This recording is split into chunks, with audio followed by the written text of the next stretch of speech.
आज संडे है और बहुत सारे स्टूडेंट्स को ईमेल्स रिसीव हो रही हैं बीआरपी की कि डिसीजन सक्सेसफुल हो गया है।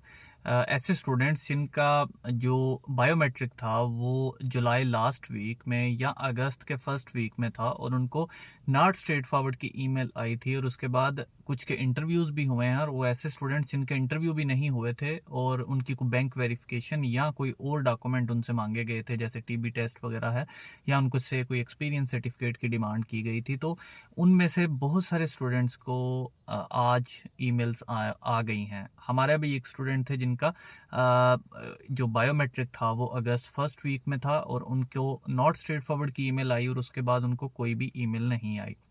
अब जब उनको कोई ईमेल नहीं आई तो उसके बाद कोई 1 मंथ के बाद उनको ईमेल ये आई कि अपना जो बैंक है वहाँ से वेरिफिकेशन आपकी नहीं हुई, हमने ईमेल की है। जब स्टूडेंट ने बैंक से कांटेक्ट किया तो बैंक ने ये कहा कि हमने तो वेरिफिकेशन आपकी जो ईमेल है वो हमें रिसीव ही नहीं हुई यूकेवीआई से, तो हम वेरिफिकेशन कैसे कर सकते हैं। तो फिर बैंक मैनेजर और हेड ऑफिस से जो वेरिफिकेशन विंग है उनके कार्ड अटैच करके जो एडिशनल डॉक्यूमेंट की ईमेल है वहाँ पे ईमेल की गई कि हमारे बैंक ने हमें बताया है कि आपकी तरफ से हमें ईमेल ही नहीं आई, तो हम कैसे वेरीफाई कर सकते हैं, तो आप उनको दोबारा ईमेल करें। तो उनको प्रॉपर कार्ड्स वो भेजे यूकेवीआई को, विजिटिंग कार्ड्स उनके, तो उन्होंने फिर उस पर को आफ्टर 1 वीक उस पर दोबारा जब इंक्वायरी हुई तो हमें जो बैंक ने बताया कि हमें अब ईमेल आई है तो हमने वेरीफाई कर दिया। अब जब वो ईमेल भी वेरीफाई हो गई तो उसके बाद फिर हमने दोबारा 1 वीक के बाद follow up email last week में उनको की कि हमारे बैंक ने कंफर्म किया है कि वेरिफिकेशन हो गया। तो जब वेरिफिकेशन हो गया तो यही एक चीज़ पेंडिंग थी हमारे एंड पे, तो अब हमारा वीज़ा डिसीजन दिया जाए।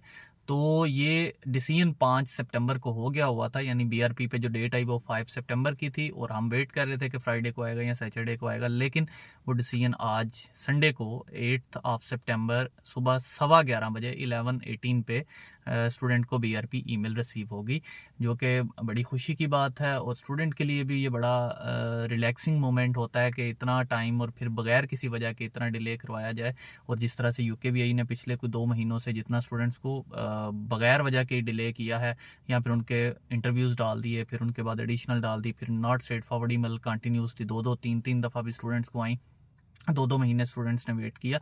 तो ये बड़ा रिलैक्सिंग मोमेंट होता है कि स्टूडेंट का वीज़ा ग्रांट हो गया है। तो ये स्टोरी आपको बताने का मकसद ये था कि अगर नॉट स्ट्रेट फॉरवर्ड की ईमेल आती है, कोई डॉक्यूमेंट्स मांगते हैं, इंटरव्यू नहीं होता, तो डिसीजन आना है, डिसीजन पॉजिटिव ही आएगा। इसके अलावा अगर किसी का इंटरव्यू भी होता है तो इंटरव्यू में थोड़ी बहुत कमी बेशी माफ़ हो जाती है, लेकिन फिर भी डिसीजन पॉजिटिव ही होता है। स्टूडेंट वीज़ा में मैं आपको बार बार बता चुका हूँ कि वीज़ा रेशो बहुत ज़्यादा होती है। और इसी तरह से बहुत सारे स्टूडेंट्स जो मेरे साथ टिकटॉक पे या यूट्यूब चैनल के थ्रू कनेक्ट थे, उनमें से भी काफ़ी सारों ने आज मुझे मैसेज किए हैं कि सर हमारा जो है वो वीज़ा आ गया है। हम उनके इंटरव्यूज़ कुछ लोगों के थे, कुछ के इंटरव्यूज़ के बगैर थे, तो उन्होंने भी मैसेज करके बताया कि सर हमारे बीआरपी हमें रिसीव हो गए हैं। तो संडे एक खुश और वो रिलैक्सिंग डे साबित हुआ है काफ़ी सारे बच्चों के लिए। और फिर जिनके अभी भी नहीं आए वो भी पॉजिटिव कि उनका कोई इशू नहीं है, वो अपनी उस टाइम में तैयारी रखें इंटरव्यू की और नेक्स्ट आने वाले दिनों में उनके भी इंशाल्लाह वीज़ाज़ ग्रांट हो जाएंगे। बाकी इस हवाले से अगर आपका कोई क्वेश्चन है या क्यूरी है तो आप मुझसे पूछ सकते हैं। Thank you so much.